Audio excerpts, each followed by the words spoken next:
찬양팀을 섬기는 것은 실력을 자랑하려고 하는 거 아니에요, 결코. 오늘도 베이스 기타 뭐 이렇게 카혼을 하셨는데 난생 처음 쳐보신 분들이에요.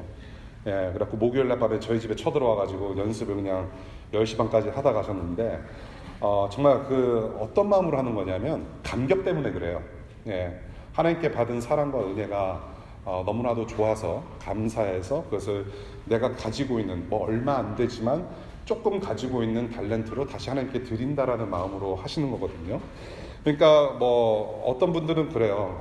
뭐 노래는 못하지만 열정은 있다. 그래서 함부로 마이크를 잡으신 분들 계시잖아요. 예, 이제 그런 분들은 사실 노래방 가셔야 돼요. 예. 찬양팀은 스트레스 해소용이 아니에요. 절대로. 어떤 하나님의 사랑과 은혜에 감격해서 반응을 하는 것이지 결코 우리의 어떤 뭔가 내세움, 뭐 나의 어떤 뭔가를 좀 릴리프하고 싶은 마음으로 하는 것이 아닙니다. 찬양이라는 것은 그런 거예요. praise, 칭찬하다입니다. 하나님이 어떤 분이시고 그 다음에 하나님께서 어떤 일을 행하셨는지 who God is and what He has done for us.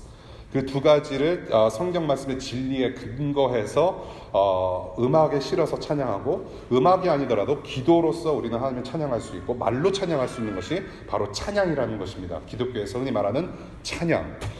오늘 본문을 이제 두 번째로 보게 되는데요.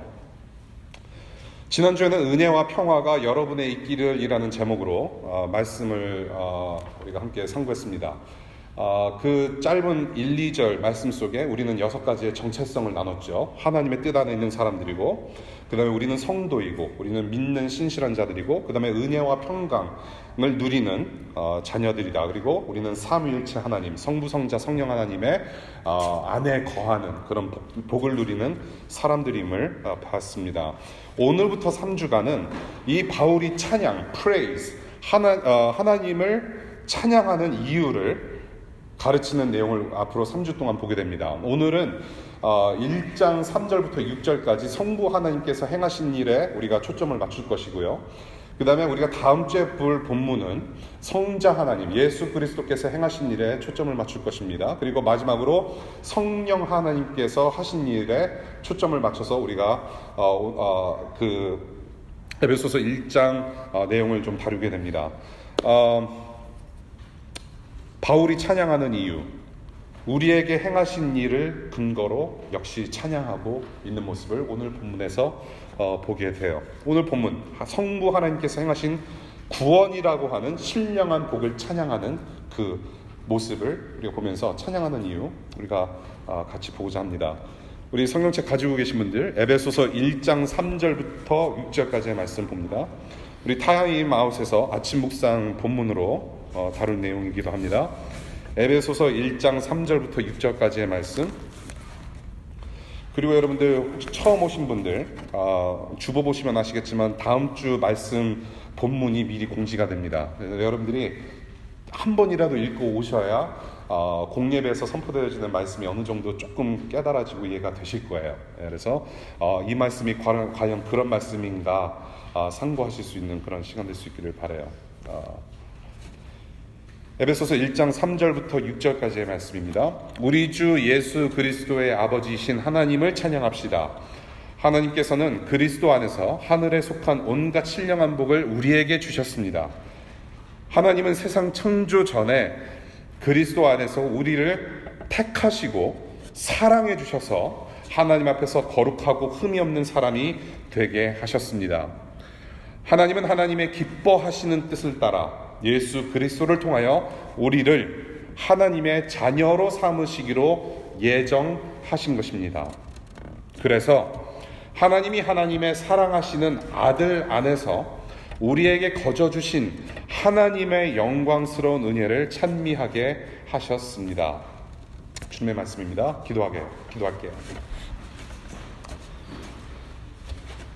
몸과 마음이 상하거나 지친 상태로 이 자리에 우리가 모였습니다. 우리는 어제나 오늘이나 또 변함없이 내일이나 우리 주 예수 그리스도께서 흘려주신 그 보혈의 능력과 그 은혜 없이는 살아갈 수 없는 존재임을 다시 한번 고백합니다.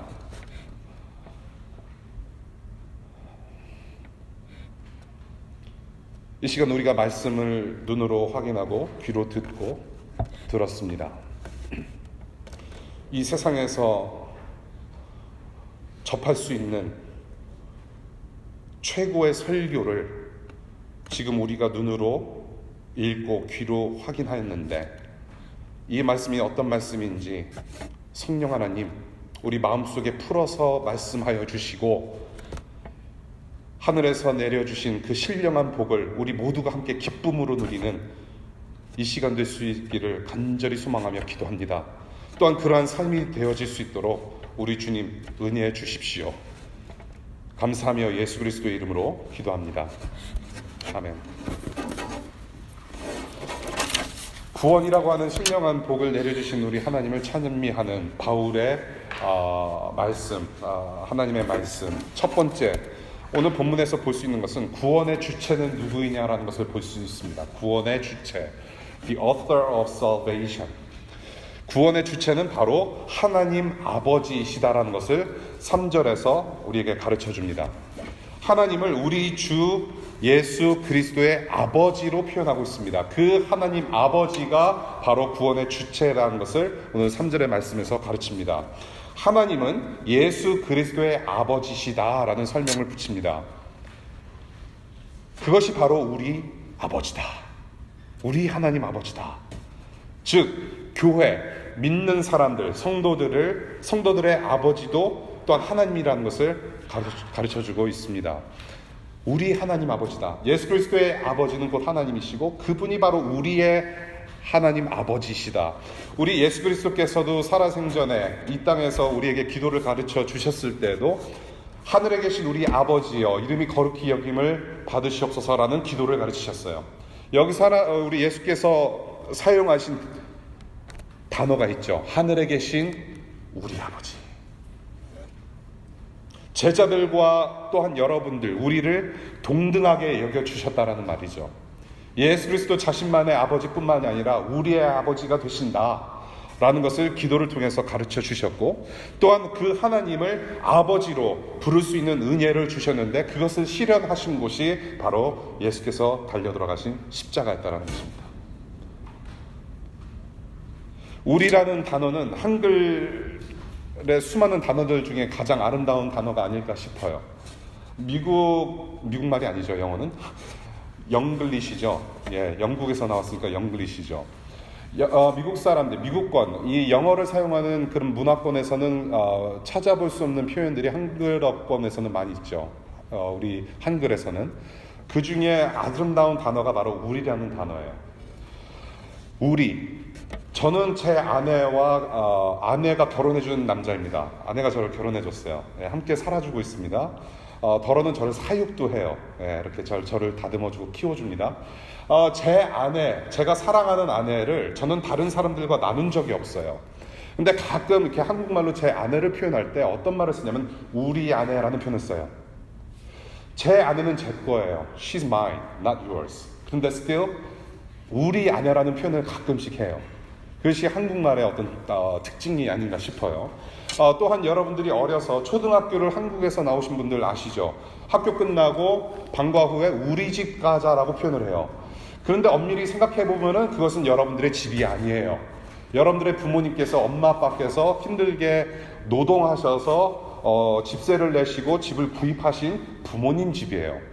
그럼에도 불구하고 여러분들은 마치 내 것인 양 우리 집 가자라는 표현을 하면서 집으로 데리고 와요. 그러면 어머니께서 맛있는 떡볶이를 해주시고 애들아 공부하느라 힘들다 위로해 주시죠. 우리 집입니다. 그래서 우리는 굉장히 이런 공동체적인 민족이죠. 우리라는 단어가 있어요. 아름다운 단어예요. 우리 집이 내 것인 것처럼 여기는 그런 우리 문화가 있어요. 하나님 아버지 또한 우리 하나님 아버지라는 거예요.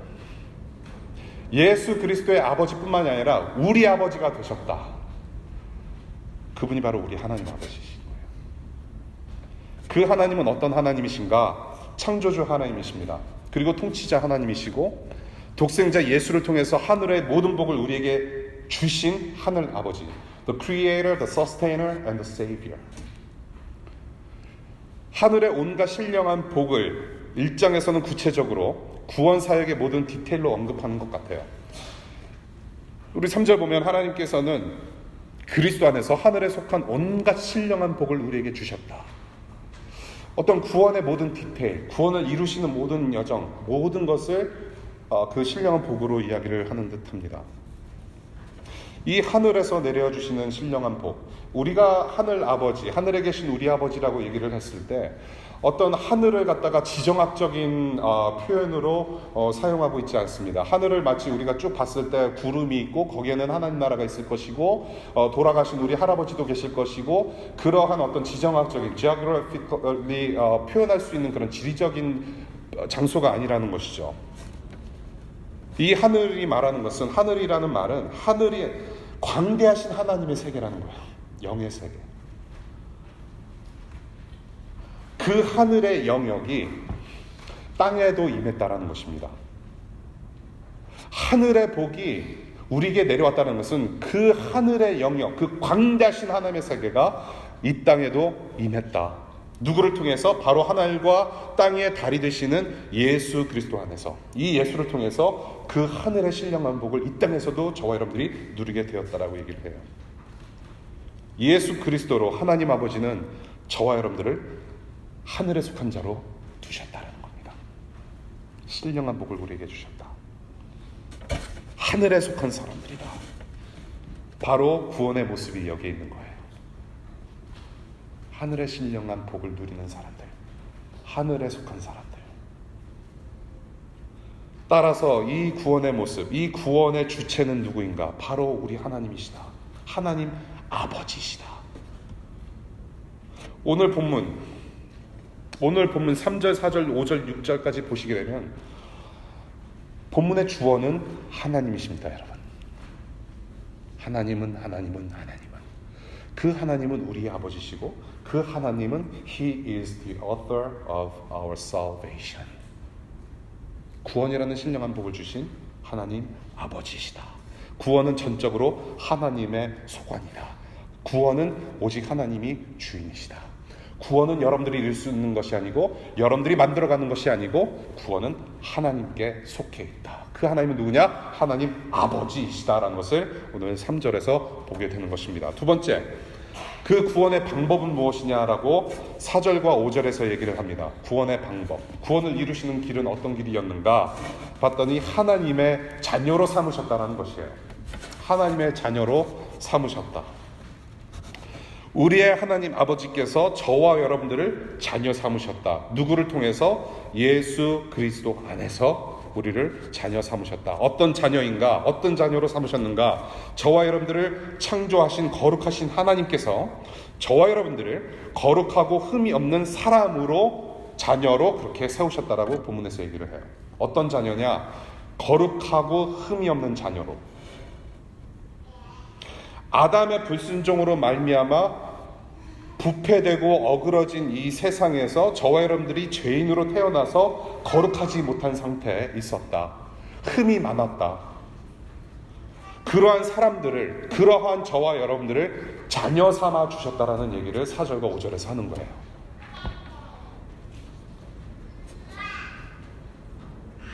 아담의 불순종으로 말미암아 저와 여러분들이 어그러졌다. 생명 없는 자들로서 살 수밖에 없었다. 저와 여러분들은 죄를 져서 죄인이 아닙니다, 여러분. 여러분들이 어릴 적에 부모님 지갑에서 몇 푼 꺼내서 오락실 간 거, 그걸로 여러분들이 죽을 죄를 져가지고 예수가 필요했던 거 아니에요. 여러분들은 죄의 저주를 받아서 죄인으로 태어났기 때문에 죄를 짓는 사람들이 된 거예요. 그런데 그 저주를 여러분들이 끊을 수가 없었어요. 그러한 상태에 놓여진 저와 여러분들을 흠이 없고 거룩하게 하나님의 형상대로 다시 회복시키시려는 일을 하셨는데, 그렇게 구원하시려고 하는 방법 중에 하나가, 그 방법이 바로 무엇이었냐? 바로 자녀 삼으셨다는 거예요. 그런데 지금 개역개정이나 지금 세 번역의 말씀을 보게 되면 그냥 자녀 삼았다라는 표현을 쓰게 되는데요. 영어 성경이나 더 나아가서 헬라어 원어의 본문을 보게 되면 여기서 중요하게 다루는 단어 하나가 있습니다. 입양했다라는 거예요. God adopted. adoption을 얘기하고 있어요. 입양. 자녀 삼으셨다라는 것은 여러분을 입양했다라는 거예요. 입양. 제가 오늘 큰아들을 데리고 왔고요. 나머지 두 아이는 지금 엄마 따라서 오고 있는 것 같아요. 제가 애들이 셋이 있어요. 아들, 딸, 아들. 11살, 8살, 5살. 예. 지금 우리 아이가 저희 뒤에서 지금 오늘 본문을 제가 숙제를 드렸어요. 오늘 본문을 보면서 질문을 만들어라. 아무거나. 그리고 주님께서 깨달음을 주신 것을 우리가 이제 적으라고 좀 하고 있어요. 2페이지 꽉 채워라. 지금 그거 하고 있어요. 우리 아이들이 너무나도 사랑스러워요. 너무나도 사랑스럽고 너무나도 존귀한 존재들입니다. 우리 아이들, 여러분들의 아이들, 지금 여기 자녀들이 앉아 계시고 또 깎는 애기도 있죠. 아이들이 저에게 아빠라고 부를 수 있는 근거가 딱 2가지가 있어요. 애들이 나를 아빠라고 부를 수 있는 근거 2가지. 첫 번째, 제가 낳은 아이들이면은 저를 아빠라고 부를 수 있어요. 그렇죠? 때가 났으니까 자동적으로 automatically 제 아이들이 되는 거예요. 그럼 아빠라고 하면은 저는 아빠로서 반응을 합니다. 2번째, 제가 입양하는 케이스입니다. 제가 어떤 아이를 입양하면은 그 아이는 나를 아빠라고 부를 수 있는 자격이 주어져요. 가령 예를 들어서 어떤 아이가 저 뒤에서 문을 열고 박차고 나면서 저를 아빠라고 이제 소리치면서 들어올 때에 저도 처음 보는 아이고 그런데 저를 아빠라고 부른다 라고 한다면은 이 광경을 보고 이제 제 아내는 이제 당장 뛰쳐나가서 저 주방에서 이제 식칼을 가지고 오는 그런 역사가 이제 시작이 되는 거죠. 예. 딱 2가지예요. 아이들이 저를 보고 아빠라고 부를 수 있는 2가지 이유. 내가 낳은 아이든지 아니면은 제가 입양한 아이든지. 오직 그 2가지 방법만 있을 뿐입니다. 하나님께서 저와 여러분들을 입양했다고 말씀을 하세요. 거룩하지 못하고 흠 많은 옷을 입고 버려져서 죽음 가운데 절망 가운데 있는 저와 여러분들을 입양했다라는 거예요. 여러분들 자녀가 무엇입니까? 자녀는 부모 닮는 아이들이에요. 아빠를 닮거나 엄마를 닮아요. 하나님의 자녀 삼으셨다라는 것은 하나님을 닮은 자녀로 여기셨다라는 거예요. 하나님을 닮게끔 기회를 주신 거예요. 거룩한 하나님의 자녀 될 수 있는 기회를 주신 거예요. 우리는 하나님을 닮은 자녀로서 삼아 주셨다. 그것이 오늘 본문에서 말하고 있는 입양에 관련된 얘기예요. 버려진 자식, 버려진 우리를 입양하셨다. 그것이 바로 하나님께서 기뻐하시는 뜻이었다라고 바울은 증거를 해요. 하나님께서 그것을 기쁘게 보셨다. 기뻐하시는 뜻이 바로 거기 있었다. 어답션. 어떻게 자녀가 되게 하셨는가? 하나님의 기뻐하시는 뜻을 따라서 아들 예수 그리스도 안에서 자녀 삼으셨다라고 얘기합니다. 그 아들의 십자가를 통해서 예수 그리스도의 십자가 사역을 통해서 저와 여러분들을 자녀 삼으셨어요. 입양하셨어요. 저와 여러분들을 사랑으로 택하여 주시고 예정해 주심으로 자녀로 입양하셨다라고 오늘 본문에서 분명하게 얘기를 해요. 창세전에 여러분들을 택하시고 그 다음에 예정하셨다. 자, 여기서 오늘 이 시간 다뤄야 될 문제가 있어요. 타임아웃에서도 우리가 토론했던 바, 늘 우리가 궁금해해왔던 예정론이 언급되는 분입니다. 예정론. 하나님은 구원받을 자녀들을 미리 예정해 놓으셨다. 미리 택하셔서 예정하셨다라는 어떤 election, predestination. 신학적으로 굉장히 논란거리가 될 만한 요소가 여기 다 있어요. 그리고 여러분들이 여전히 궁금해해요. 그렇죠? 여러분들이 이 상황을 굉장히 궁금해하면서 여러 가지 질문을 많이 쏟아낼 수 있죠. 하나님께서 자기의 자녀들을 그렇게 정하셨다면, 누가 구원받을 것인지 정해 놓으셨다면 내가 아무것도 안 해도 구원받는 거 아닌가? 그렇게 생각이 돼요. 그렇죠? 나는 아무것도 안 해도 나는 그런 구원받은 자녀가 아닌가? 왜? 하나님께서 창세전에 그렇게 예정해 놓으셨고 택하셨다면 그럼 난 아무것도 안 해도 된다. 그렇죠? 그렇죠? 그리고 만약에 정하지 않은 사람들은 그럼 어떻게 될 것인가? 그러면은 그 사람들 너무나도 억울하고 하나님은 정말로 불공평한 하나님이 아니신가라는 생각을 할 수도 있어요. 유기라고 표현을 해요. 신학적인 표현으로. 그냥 버려두셨다면 그것이 어떻게 하나님이 사랑한다고 할 수 있겠는가? 여러 가지 신학적인 그리고 논리적인 질문을 다 쏟아낼 수 있는 부분이 바로 이 부분이라고 생각을 해요. 예정설은 끝없는 논쟁거리입니다. 끝없는 논쟁거리예요. 그런데 중요한 것은 무엇이냐면 지금 제가 오늘 이 시간에 이런 신학적인 어떤 여러 가지 비유를 다 설명드릴 수는 없고요. 어차피 제 양 귀에 걸쳐있는 이 두뇌를 가지고서는 이 하나님께서 하신 이 말씀, 이 예정론을 다 설명드릴 수가 없어요. 이 두뇌 가지고 설명드릴 수 없음은 바로 여러분들 양 귀에 걸쳐있는 두뇌로도 이해할 수 없다는 말이에요. 여러분 중에 혹시라도 2014년 4월 20일에 저녁에 무엇을 먹었는지 기억하시는 분들 계시면 손들어 주시기를 바라요. 2014년 4월 20일 저녁에 무슨 요일인데 그때 내가 누구랑 무엇을 먹었다라고 기억하시는 분들 있으면 손들어 주시기 바라요. 혹시라도 그것이 기억이 안 나시면 maybe last Monday 일주일 전 월요일 점심에 무엇을 드셨는지 기억하시는 분들이 계시면 손 드시기 바라요. 그래서 조금 기억날 수 있지 않을까 생각이 돼요. 네. 정확히 기억 못해요. 불과 일주일 전에도 내가 누구를 만났고 무슨 얘기를 나눴고 뭐를 먹었는지 잘 기억 못해요. 지난주에 일어난 일도 잘 기억 못하고 어제 아침에 내가 무슨 말씀을 묵상했는지 기억을 못하면서 창세전에 하나님께서 행하신 일을 얘기를 한다라고 하는 것은 상당히 어리석은 일이란 말이에요. 오늘 예정하셨다라는 그 하나님만이 하실 수 있는 그 사역의 기초가 무엇인지 저는 그 기초에 조금 더 집중했으면 좋겠어요. 이 기초적인 핵심을 알아야만 하나님께서 우리를 택하시고 예정하신 그 주님의 뜻이 무엇인지 조금 알 수 있다라고 저는 봅니다. 그 핵심이 무엇인가? 지금 하나님께서 예정하시고 택하시고 자녀 삼아 주셨다라는 이 엄청난 진리의 핵심은 무엇이냐면 바로 하나님의 사랑이라는 거예요. The love of God. 주권적인 사랑.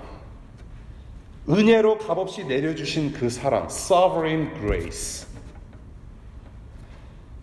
내가 받을 만한 자격이 있어서 내가 자녀가 될 만한 자격이 있어서 받은 것이 아니라 하나님께서 주권적으로 주인이신 하나님 아버지께서 일방적으로 은혜로 내려주신 구원. 그 사랑을 저는 우리가 좀 집중해서 보고 싶다라는 얘기예요. 그 사랑의 결정체로서 이 땅에 누구를 보내주셨느냐? 자기가 사랑하시는 아들 독생자 예수 그리스도를 주셨다.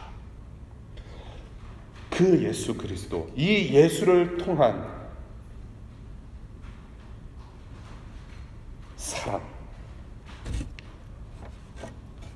이 예수를 통하여서 택하시고 예정하신 주님의 사역의 중심, 사랑이다. 하나님의 사랑. 하나님은 여러분들을 사랑하셔서 택하시고 예정하시고 자녀로 입양해 주셨어요. 하나님께서는 여러분들을 사랑하셔서 이 창세전부터 계획되었던 이 계획 설명서, 예정서를 여러분들이 이해할 수 있는 두뇌를 주신 것이 아니라 우리에게 주신 것은 하나님의 아들 예수 그리스도를 주신 거예요. 그 예수 그리스도 이름 외에는 우리는 받은 이름도 없고 받은 것이 없어요. 하나님의 사랑의 결정체로서 예수를 주셨어요. 그것이 하나님께서 여러분들에게 주신 사랑의 핵심이에요. 오늘 본문에서 계속해서 거듭해서 말씀하시는 프레이즈가 뭐예요? 예수 안에서, 예수를 통해서. 사랑이에요. 우리에게 주신 것은 하나님의 사랑, 예수 그리스도. 어떤 사랑입니까? 여러분들 입양, 어답션, 말은 굉장히 쉬워요. 스펠링 하기도 굉장히 쉽지 않습니까? 어답션. It sounds very simple. 저도 입양을 추진을 한 적이 있었어요. 아직도 그 마음이 있습니다. 과연 예수를 따르고 예수를 사랑하며 과연 하나님께서 어떤 사랑을 내게 베푸셨는가? 어답션, 나를 입양하신 그 하나님의 사랑을 기억하면서 저는 입양을 한 명을 하기를 원했어요. 지금도 그 마음이 변치 않아요. 말은 쉽죠. 입양 프로세스가 그렇게 쉽지 않아요, 사실은. 근데 더 중요한 것은 입양 자체, 배다른 아이가 내 아이가 되는 거 쉽지 않아요. 나와 전혀 다른 아이를 내 아이로 삼겠다. 그 아이는 또 과연 쉬울 것인가? 이거 쉬운 문제 아니에요. 이게 보통 사랑입니까?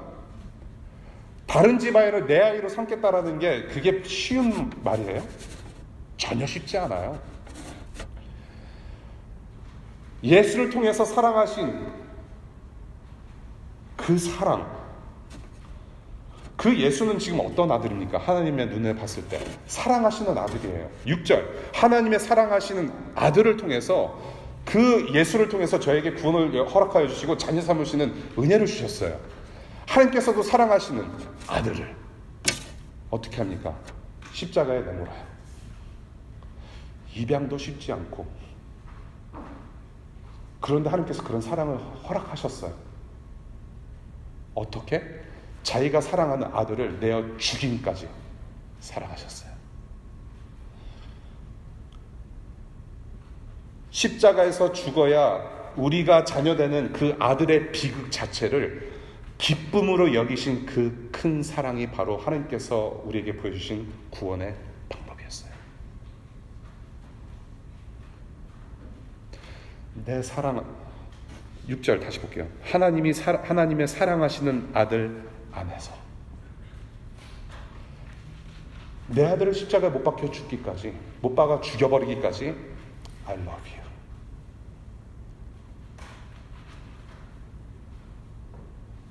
그거마저도 하나님께서는 기쁨으로 여기셨다는 것을 본문에서 가르쳐줘요. 내가 사랑하는 예수를 보내서 죽일 만큼 이만큼 내가 너희를 사랑한다. For God so loved the world that He gave His only Son, Jesus Christ. God so loved the world. 그 하나님의 사랑의 계획은 언제부터 시작됐느냐? 바로 세상 창조 전부터라고 그래요.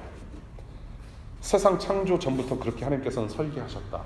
여러분들 워싱턴 DC에 새로 정착하신 분들, 가구 사러 다니시느라 굉장히 힘드셨죠. 어떤 분들은 지카 빌려가지고 여기 아이키아까지 갔다 오신 분들 계세요. 그렇죠? 여러분들 저도 신혼 초에, 지금도 아직도 아이키아 좋아해요. 오래 못 가서 그렇지. 이사 한두 번 하면 그냥 다 망가지는 아이키아.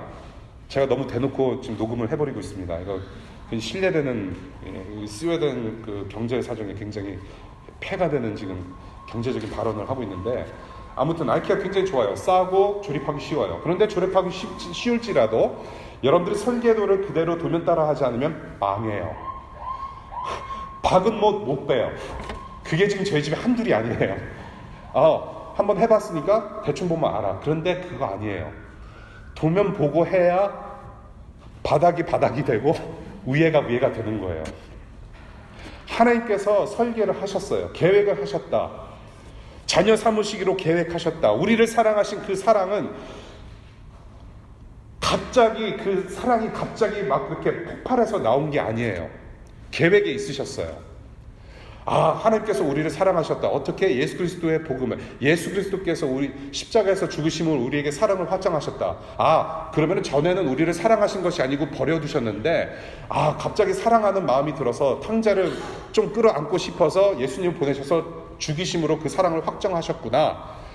하나님의 사랑은 갑자기 예수님의 십자가에서 빡 생겨난 것이 아니에요. 그 하나님의 사랑은 창세전부터 변함이 없으신 사랑이었어요. 그 여러분들을 향한 사랑과 그 열정과 열심은 변하지 않으셨고 창세전부터 계속 흘러오고 있었던 거예요. 그 사랑은 태초부터 변치 않은 뜨거운 사랑이었어요. 그 하나님의 변치 않은 창세전부터의 사랑은 굉장히 치밀했던 사랑이었다는 것입니다, 여러분. 창세전에 계획했다라는 것은 치밀한 사랑을 얘기를 해요. 변치 않는 사랑, 치밀한 사랑, 부족함 없는 사랑, 온전한 사랑. 실수 없는 사랑, 섬세한 사랑,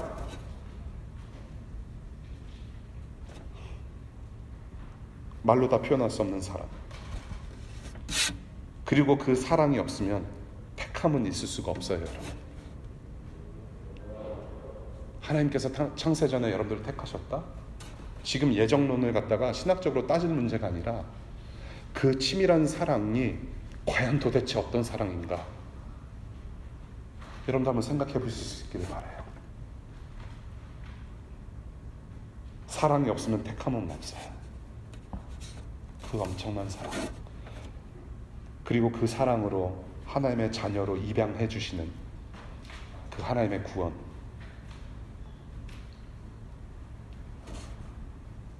그것을 오늘 4절과 5절에서 보게 되는 것입니다. 세 번째로, 그래서 so what? 구원의 목적은 무엇이냐? What is the purpose of salvation? Why did He save us? 왜 구원을 하시는가? 6절이에요. 하나님의 영광을 위해서. For His own glory. 그분의 사랑하시는 아들 안에서 우리에게 거저 주신 하나님의 영광스러운 은혜, 자녀 삼으셔서 구원 이루신 그 하나님을 예배하고 찬양하게 하기 위해서 하나님께서 저와 여러분들을 자녀 삼으셨고 구원하셨다라는 설명을 합니다.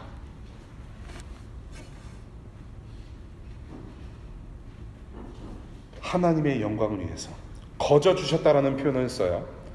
이 구원, 이 자녀되는 은혜를 거저 주셨어요. 저와 여러분들의 힘으로 성취한 것이 아니라, 혹은 저와 여러분들이 뭔가 이뻐서 우리의 의로 말미암아 얻어낸 것이 아니라, 혹은 저와 여러분들이 어떤 능력이 있어서 어떤 행동을 할 수 있어서 그래서 우리가 구원을 획득할 수 있어서가 아니라 이것은 거저 준 것이다. 예수의 십자가 공로로 은혜 입은 자녀들이 사랑과 기쁨을 누리면서 하나님의 영광을 영원히 찬양하는, 그것이 바로 구원의 참된 목적이다라는 것을 오늘 성경에서 가르쳐요. 하나님을 찬양하기 위함이다. 하나님의 영광을 위해서 구원을 받았다.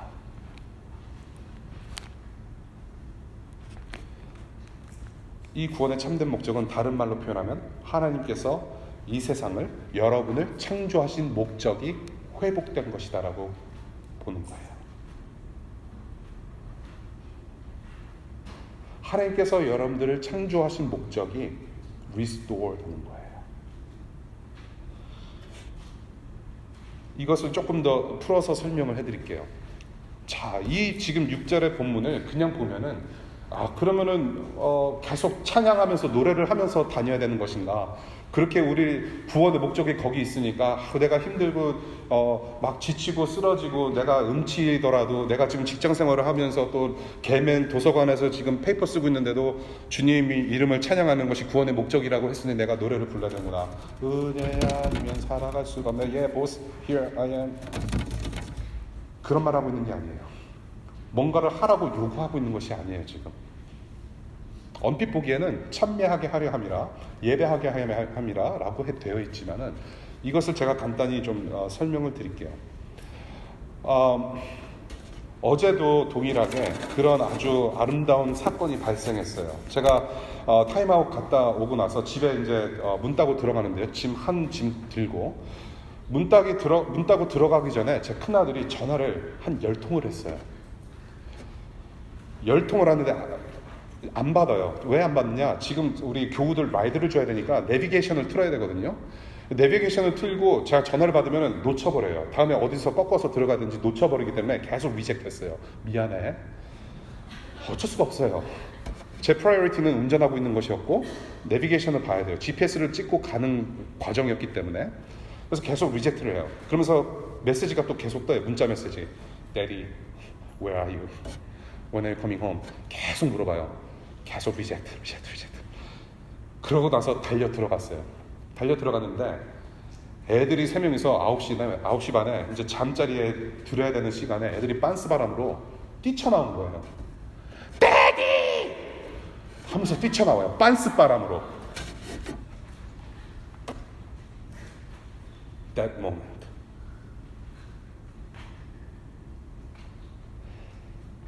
빤스 바람으로 데디! 아빠! 하고 나를 반기고 껴안는 그 순간에 내가 받은 영광. 아빠로서 누릴 수 있는 기쁨과 행복. That was the worshiping moment. worshiping moment. 저는 그때 I was worshipped. I was glorified. 딱 그 순간. 애들도 기뻐서 팔짝 뛰고 좋아하고 행복하고 나도 그 순간 기뻐하고 행복하고 That's it. 여러분들이 유학생활 끝나고 오랫동안 부모님 못 만났을 때 인천공항에서 아빠, 엄마 껴안는 그 순간 That is a worshiping moment. 우리 은석 씨네 아기가 이제 우리 좀 있으면 나올 거예요. 몇 개월 뒤에 나올 거예요. 제가 아까도 그랬어요. 소그룹장 모임할 때 Don't lose that moment. 그런 일이 올 것이다. It's gonna come soon to your family. 애들이 아기자기 그러니까 걷지 않아도 아빠를 확인하면 귀여워요. 그때 예배의 순간인 거예요. 오직 하나님께 영광, 솔리데오 글로리아는 바로 그거예요. 하나님 아버지를 아버지로 인정하고 그 품에 들어오는 그 순간, 자녀들이 기뻐하는 모습을 보고 내가 기뻐하고 예배받는 그 영광의 순간. 지금은 우리가 이 땅에서 그런 모멘트를 가끔씩 누리잖아요. 그런데 생각해 보세요. 하나님의 보좌 앞에서 주님의 영광 안에 우리가 온전히 거할 때 그러한 찬란한 환희와 기쁨과 행복은 지속된다는 거예요. 거기에 저와 여러분들의 소망이 있다는 것입니다. 그 순간 그 하나님 하늘 영광을 위해서 그것을 위해서 우리는 이 땅에서 소망 두고 살아가는 거예요. 믿음으로. 여러분들 Finding Nemo 그거는 보셨겠지. Finding Nemo. 애들아, Finding Nemo 봤니? 니모를 찾아서 봤어요? 봤대요. 니모는 좀 동심을 깨는 말인데 잘 들어야 돼, 애들도. 니모는 물 밖으로 나가면 죽는다. 니모는 물 밖으로 나가면 죽어요.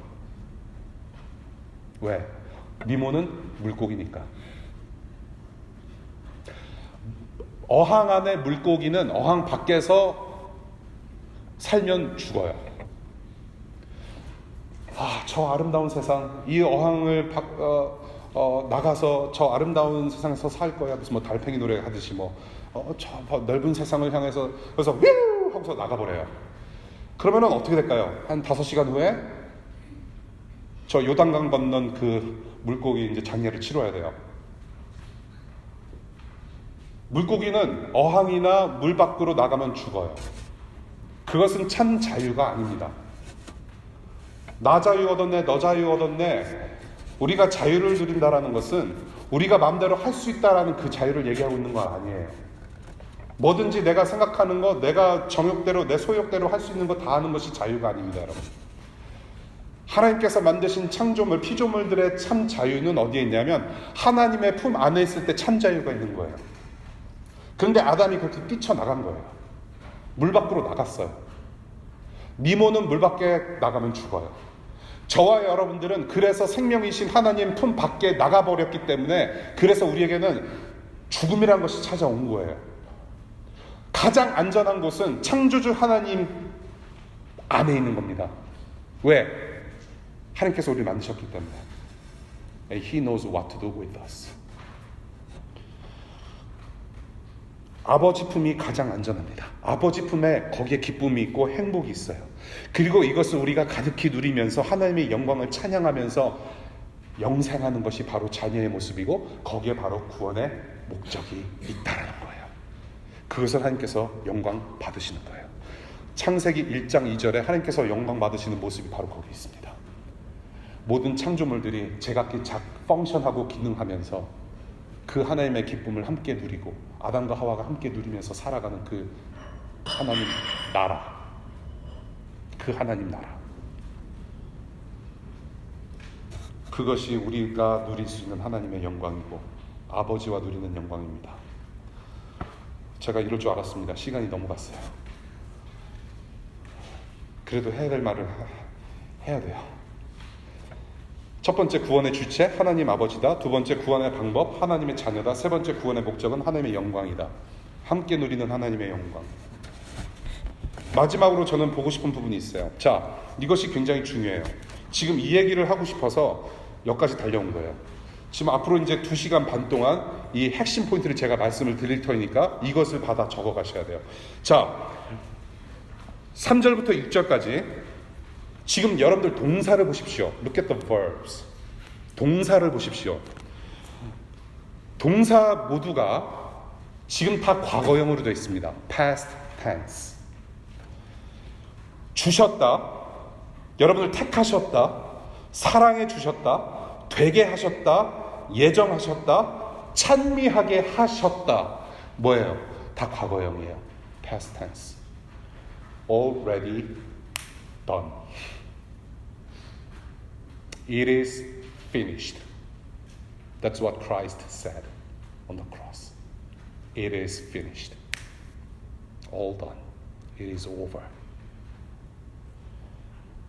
이미 끝난 일이에요.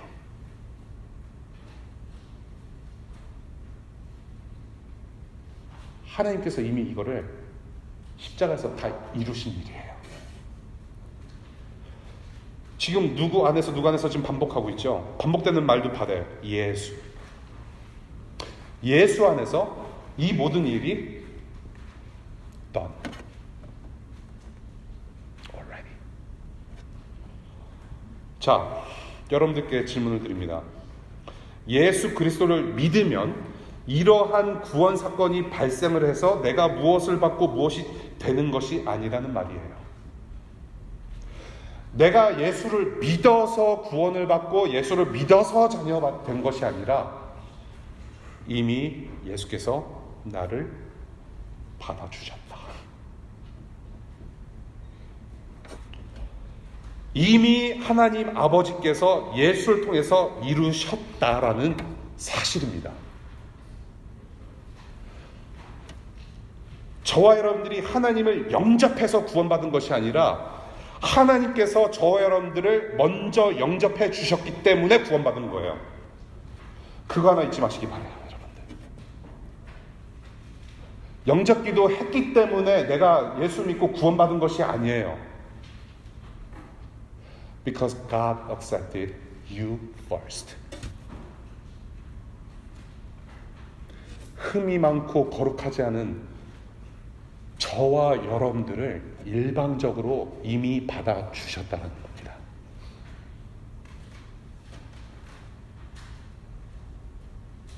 자녀됨은 성취해야 하는 목적이 아니라 부여된 신분이에요. 여러분들이 이 땅에 태어나서 90년생이든 땡땡년생이든 99년생이든 자, 우리 아버지 스펙을 한번 보고 우리 어머니 스펙을 보고 IQ가 어느 정도인지 내가 결정해서 나옵니까? 이 세상에? Hey, what's up, daddy? I got your IQ. I got your spec. I read your resume. So here I am. Be my daddy, be my mommy. And I want to be smart like you. 그렇게 해서 태어난 거 아니에요. No choice. 자녀가 된다라는 것은 내가 성취하는 게 아니에요. 하나님의 자녀가 된 것은 여러분들의 노력으로 성취하는 거 아닙니다.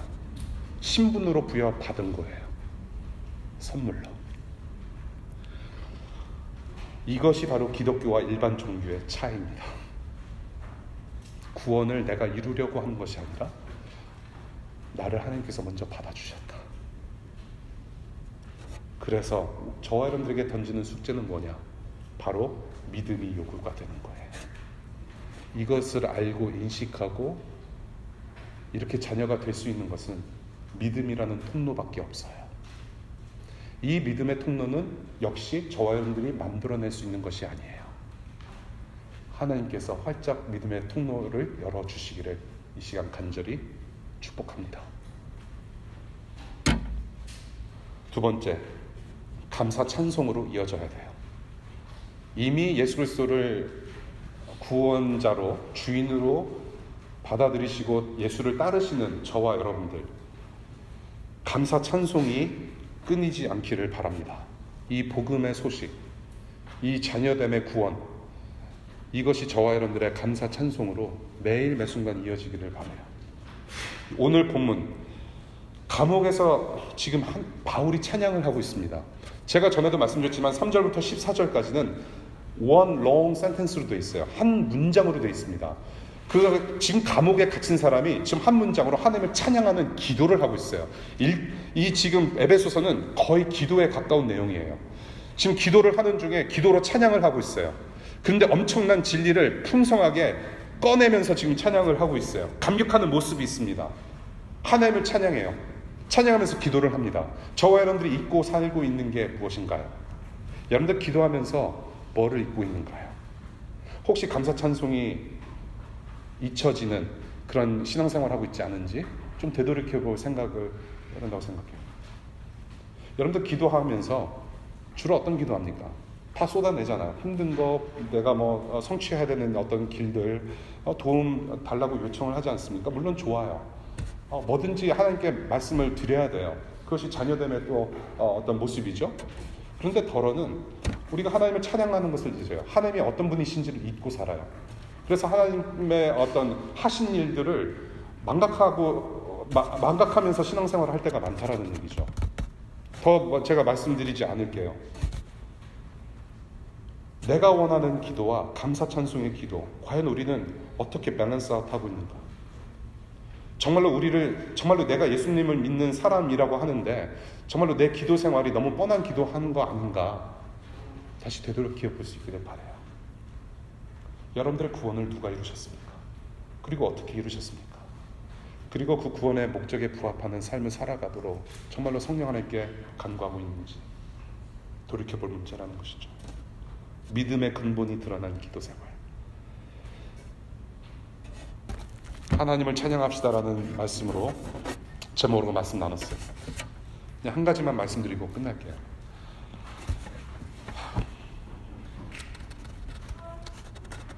몇 년 전에 저희 어머님 영주권 때문에 벌티모 이민국에 갈 일이 있었어요. 이민국 여러분들 가보신 분들 아시겠지만은 무지 기다려야 돼요.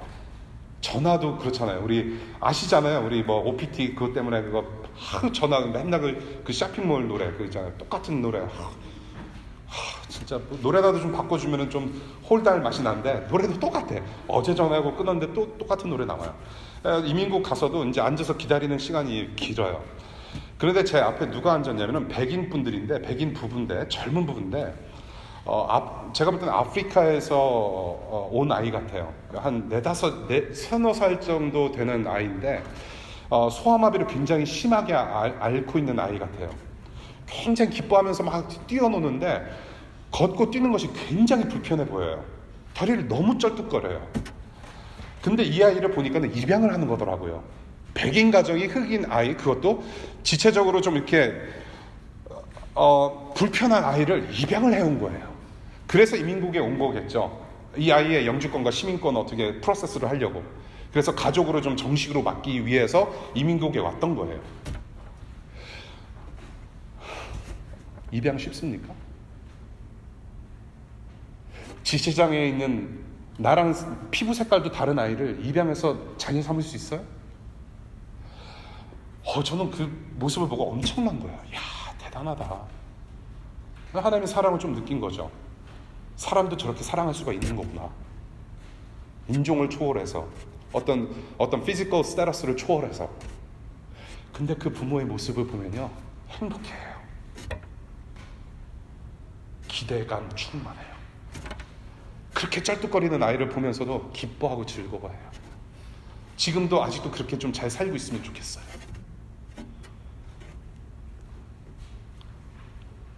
우리가 받은 사랑이 그런 사랑이에요, 여러분. 영원한 자녀로 삼아주셨어요. 그러한 믿음의 통로가 이 시간 활짝 열릴 수 있기를 바랍니다. 여러분들이 아무리 이 워싱턴 DC와 이 세상의 삶을 힘들게 걸어갈지라도 이미 하나님은 여러분들을 사랑하셨다라고 정하셨고 택하셨고 지금도 그 치밀한 사랑 안에 여러분들 그 안에 있습니다. 그 믿음 흔들리지 않으시기를 바라요. 이것이 바로 우리가 매 순간 감사 찬송할 수 있는, 바울과 공유할 수 있는 이유입니다. 기도하겠습니다.